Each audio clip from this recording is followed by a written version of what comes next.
Haleluya, haleluya. Ninawasalimia kwa jina la Yesu Kristo, aliye mwokozi na mkombozi wetu, aliyetuita akatuokoa na anazidi kukaa pamoja nasi. Nimekuja kunena nawe katika kipindi hiki cha majira ya neema.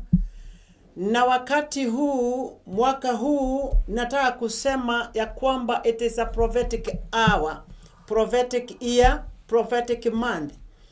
Na kwa hivyo tunataka tuelewe kwa nini Mungu ametuweka wakati na nyakati hizi, ili tukaweza kutafakari ukuu wake Jehova.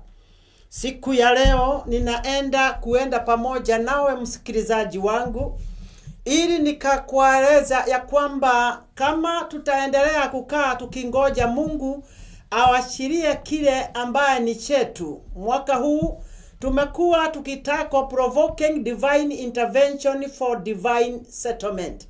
Mwaka huu ni mwaka wa kupokea, na ni hivyo nimekuja kukueleza msikilizaji wangu ya kwamba kama tutaishi kulingana na maandiko matakatifu, basi Mungu atatuashiria kilicho ambaye ni kiteule, atatuashiria kilicho chetu, kilichokuwa kimeimbiwa na Shetani. Na sasa msikizaji wangu, katika mambo ambaye nimenena, ninataka tuende pamoja katika kitabu cha Walawi 6 mstari wa 12 hadi 13. Mistari hiyo mbili ndio nitanena siku ya leo. Na 12 nitasoma kwa Kizungu. Biblia inasema ya kwamba, and the fire on the altar shall be kept burning on it. It shall not be put out, and the priest shall burn wood on it every morning. And wood every morning, and lay the burning offering in order on it, and he shall burn on it the fat of the peace offering. 13 inasema, a fire shall always be burning on the altar, it shall never go out. Nikisema kwa ufupi kwa Kiswahili ni kusema ya kwamba, naye Mungu akatoa kauli, command, akasema ya kwamba, na moto uliyekuwa ndani ya madhabahu usije ukapoeshwa. Moto ambaye uko kwa madhabahu, nataka msikizaji wangu uelewe ya kwamba wakati Mungu alikuita na akakuokoa, kuna moto uliwekwa ndani yako. The altar means ya kwamba ndani yako kuna kitu kimetengenezwa, kuna kitu kimeumbwa, kuna kitu kimeundwa, na ili ukaweza kuwa madhabahu yake Mungu anaishi ndani yako. Hiyo lazima tuelewe. Na anapofanya hivyo, basi akatoa command akisema ya kwamba, wacha ule moto ambaye kisha wakati wa kwanza uwe utaendelea kushoma. Nataka kusema ya kwamba kuna covenant mlifanya pamoja, ahadi, agano mkaagana na Mungu. Na ninakumbuka wakati niliokoka, nilikuwa ni wakati ulikuwa mtamu, maana nilisikia kana kwamba nimejaa na furaha isiyokuwa kifani. Na kwa hivyo nikawa ninalia machozi ambayo ilikuwa inatoka ndani, na ilikuwa nasikia ndani yangu niko na amani. Hiyo ndio naongea habari ya the altar in each one of us. Na Biblia hapa inasema ya kwamba, na akatoa amri wachungaji waweze kuwa wako na moto ambao utakuwa unaendelea kuchomeka. Nataka uelewe ya kwamba unapokuwa umeitwa na Mungu, umefanywa kuwa kuhani. Na unapokuwa kuhani wako katika nyumba, kuhani katika ndoa, kuhani katika mambo yote ambayo unafanya, kumbuka ya kwamba Bwana amekufanya kuhani. Si mchungaji tu wale ambao tunafaa kola, la hasha. Ni kuhani katika nyumba yako, kuhani kwa watoto wako, kuhani kwa bibi yako, kuhani kwa bwana yako mahali uliko. Kumbuka ninapoongea hivyo kwa ndoa, kuhani ni bwana, ni wale mabwana ambaye tuko na wao ambaye ni tunawaita kwa kimombo the husbands. Na katika hiyo miji nataka kusema ya kwamba kama bwana ako, basi bibi tunakaa diposa kuhani wa nyumba atupatie mwelekeo. Naye mwelekeo wa siku ya leo nimekuja ili tukaweza kuelewa katika majira haya ya neema. This is a command. Ametoa agizo kwake namna na jinsi anavyotaka mambo iwe.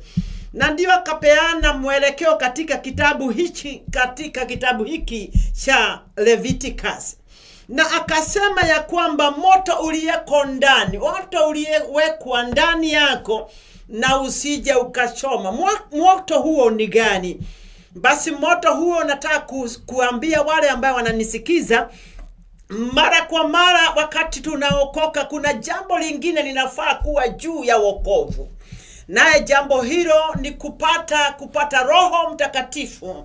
Maana Biblia inasema ya kwamba Yesu alipokuwa ako katika ulimwengu huu alisema, na nitawaacha katika uwepo wa Roho. Roho Mtakatifu ndio ambaye atakuwa anatuangalia. Na kwa hivyo lazima tuwe tumejazwa na huo Roho Mtakatifu. Na unapojazwa na Roho Mtakatifu diposa ukaweza kuwa na mwelekeo, ukaweza kuwa na njia ambayo ni kamilifu, ukakuwa na njia ya kumuogopa Mwenyezi Mungu, na ukakuwa unaishi kama mtumishi wake ambaye tumesema ni kuhani katika njia iliye sawa. Nataka tuende pamoja na wewe diposa usikize ukaelewa ya kwamba kuhani ameelezwa katika asubuhi yoyote ile wawe wakienda kuweka kuni katika madhabahu iliyeko katika agano ya kale. Zamani wakati Yesu hakuwa amezaliwa, basi walikuwa wanafanya vitu the physical way. Na ndio sababu wakawa wakaagizwa peleka kuni. Na hizo kuni ndio nataka kusema ya kwamba katika agano jipya ndio Roho Mtakatifu. Na unapokuwa na Roho Mtakatifu mara kwa mara ni mpaka uwe ukitilia maanani, ili uwe ukiita Mungu, ili ukiweza kuwa karibu na Roho huo Mtakatifu. Maana each and every day, every morning, asubuhi, jioni na usiku wote twafaa kuwa tukiweka moto. Tutaweka moto ama kuni iye na njia gani? Tutaweka kuni ya maombi. Maombi ambaye inatakikana each and every morning, saa 6 jioni na usiku kusha. Ukaweza kuelea katika maombi. Napoita Roho Mtakatifu katika maombi, basi hiyo ndio kuni ambaye anaongea habari yake. Na unakaa umejikanisha na Roho all the days of your life. Maana unapoita Mungu ukiwa katika uwepo wa Roho, anasema anasikia na atatenda jambo katika maisha yako. Nataka kusema nikiendelea kwamba ni mpaka ujue the symbolism of the fire. The symbolism of the fire represents God presence. Inakuwa inakaa habari ya kuwa Mungu ako juu yako. Na kizungu kiko sawa wakati naitamuka. Nataka kusema the symbolism ya kuni na moto ambao tuwaongea habari yake ni kwamba ni mpaka uwe na the presence of the mighty God. Wawe Mungu asubuhi, jioni na wakati wowote ule, Mungu na neema yake juu yako. Maana unapokuwa katika neema ile, nataka kukuambia msikilizaji wangu, hakuna wakati utaweza kuenda njia isiyekuwa sawa. Roho Mtakatifu atakuelekesha na mwelekeo uliye thabiti. Utaendelea kuwa need to worship and sacrifice God. Kuworship God ni kusema ya kwamba Mungu anasema alituumba na umbo lake yeye mwenyewe, na kusudi kubwa ilikuwa ni kumuabudu yeye. Wakati wote, kama ni mchana, jioni, hata wakati wowote ule, fungua kinywa chako umwambie Bwana ninakuabudu. Ninakuabudu na ninakurudishia shukurani, maana wewe ni Mungu, maana umeniumba na umbo lako wewe mwenyewe. Unapofanya hivyo inawachilia hekima ya kiungu. Ni sababu ya kwamba Mungu anaposikia unafunguka kumuomba na kumwambia anafaa, basi anawachilia neema yake kwako. Sio hivyo tu, basi unaendelea kupeana the sacrifice. Mwaka huu ama wiki hii tunaingia katika the sacrificial giving ama maisha hii. Maana tuko akati tunangoja watu kutoka Kenya wanakuja hapa diposa tukaweza kununua kiwanja chetu. Mahali tutakuwa tunasimama ya GOC International hapa in America, Washington, Seattle. Na nataka kusema ya kwamba tunakuja kununua uwanja. Ndio sababu nimeona heri nikakuja kukukumbusha wewe mpendwa. Wewe uko katika Amerikani, wewe uko katika ulimwengu kote na katika Kenya, wale watu ambao wanakuja hapa, ya kwamba tunapokuwa tukitarajia kuja kuingia mwaka huo na wakati huo, basi kuwa tayari, kuwa unakuja na moto wa Roho Mtakatifu. Na sababu hiyo tutakuwa tuna act the grace for the divine settlement, wapendwa. Na nataka kusema nini? Nataka kusema ya kwamba tunawangoja ni sababu tutakuwa tunahakisha moto hapa Washington. Tutakuwa tuko na moto. Nataka kusema ya kwamba tutakuwa tunaongozwa na viongozi wetu. Hapa tuko na our Bishop Isaac anatuendesha vilivyo. Na our Archbishop is coming, Archbishop Macharia. Na kwa hivyo nataka wateule tuwe tayari katika huu moto, ili tukaweza kuwa tayari kufanya kazi ya madhabahu yake, ili wakati moto huko tukaweza kufanya kazi ya Mungu katika ukamilifu. Nasema lazima tuufanye tukiwa na the spirit of excellence.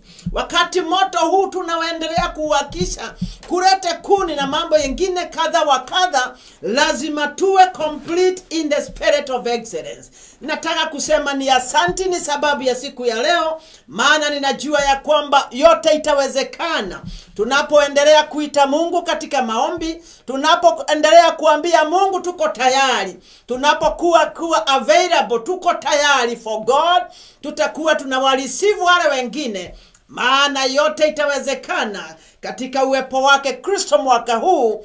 Maana tunaenda kuprovoke the divine intervention of God, so that God can be preached here in America. Ataenda kuachilia kibali tuhubiri hapa katika ulimwengu kote, tukianzia na Washington, Seattle. Nataka kusema kwa heri kwa wale ambao mmesikia, nitakuja baadaye.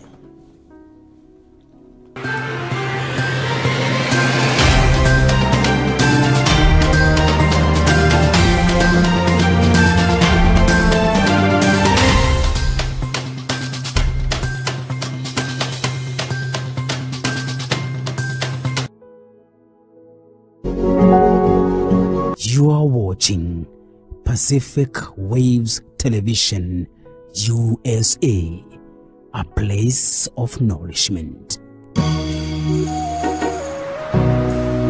Pacific